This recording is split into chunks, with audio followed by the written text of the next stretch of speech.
name's Andy, welcome to the channel. In this lesson I want to show you a nice easy version of Sheryl Crow's version of First Cut as a D-Pitch. Cat Stevens wrote it, made it really famous, but she did a nice version of it too. And I find it a little bit more beginner friendly. It's in a higher key to the Cat Stevens version. It would make an interesting comparison, comparing directly the two, but we're just going to stick to a Sheryl Crow version. I've done it in an easy key with no capo needed. So it's all based around the key of D. We only need 3 chords, D major, G major and A major, and the whole thing is based on those 3 chords. Doing it not 100% as a record because it's a simpler version, but it's based around a D major chord. The intro, we're just going to add this little finger to make it a sus4 chord. So just going from D, and then we go to an A chord, hit the bass note, and then strum the A chord afterwards. So D, and the sus4 twice, back to D, then into the A chord, bass note, strum a chord.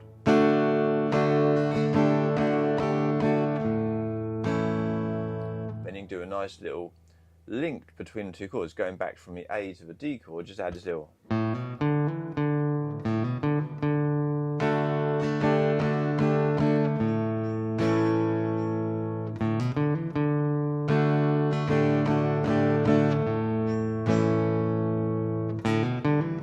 So it's really pretty, very simple.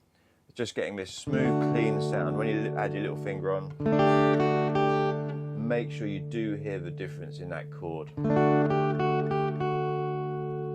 If you've got one of these fingers not quite fretting properly, you don't want to be adding a little finger but not hearing any difference. Sometimes this note gets lost because this one's dragging across it, or you're not pushing down hard enough. So make sure, because we all know a little melody sound. The melody is doing this.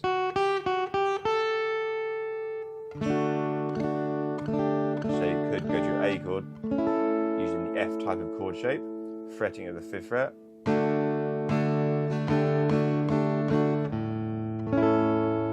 Which sounds really cool. And that's the intro, very simple. When we go into the verse of a song, still just going between our D major chord, A major chord. Now we throw in the G major chord. So we're going to go from a D to an A to a G to an A. And this is a great song for practicing moving your chord shapes quickly because it's only 2 beats on each chord. D, you do 2 strums. So D, 1, 2, A, 3, 4, G, 1, 2, back to A. But a nice picking pattern you can do throughout the verse chords is pick the bass note of every chord, followed by the B string, G string, D string. So on the D chord, we're going to start on the open D string, that's the root of the chord, down those 3 notes. Then go to the A chord, still pick the bass note, so now it's the A string as our bass note, but still pick the B string, G string, D string down. Go to the G chord, the bass note is now on the E string, but go back to the B string, G string, D string. Then do the same, we go back to our A chord, A string, B string, G string, D string.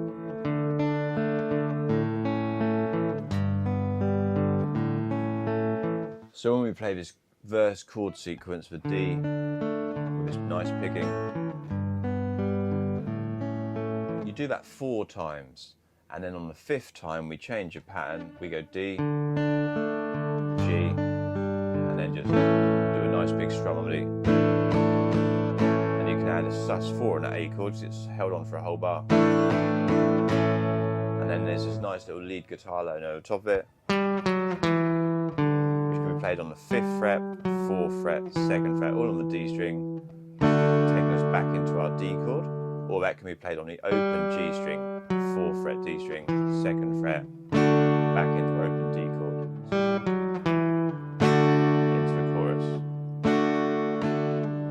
Strum out into that one, or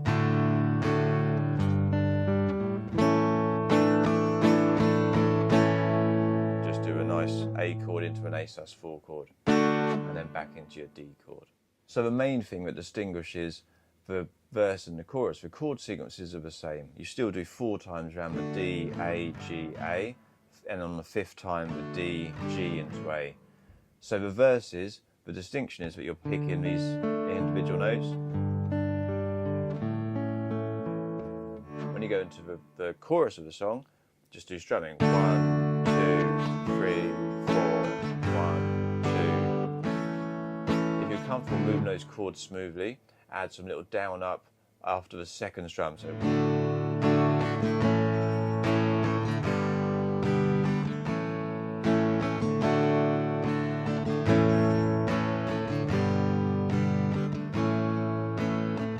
and that's for the bulk of the song. It just goes around those two patterns really. So the chord sequences are the same, it's just how you approach them. It's fun to play. There's a nice guitar solo, there's just some more little lead guitar parts and little riffs and fills and stuff. So, but I'll do a comparison against the Cat Stevens video at some point. Let me know if that's of interest to you, a little comparison video, comparing with different styles. There's several versions. And if you've liked the lesson, please give me a like, give me a comment, give me a thumbs up. Hopefully it's of use to you, and I'll see you again soon.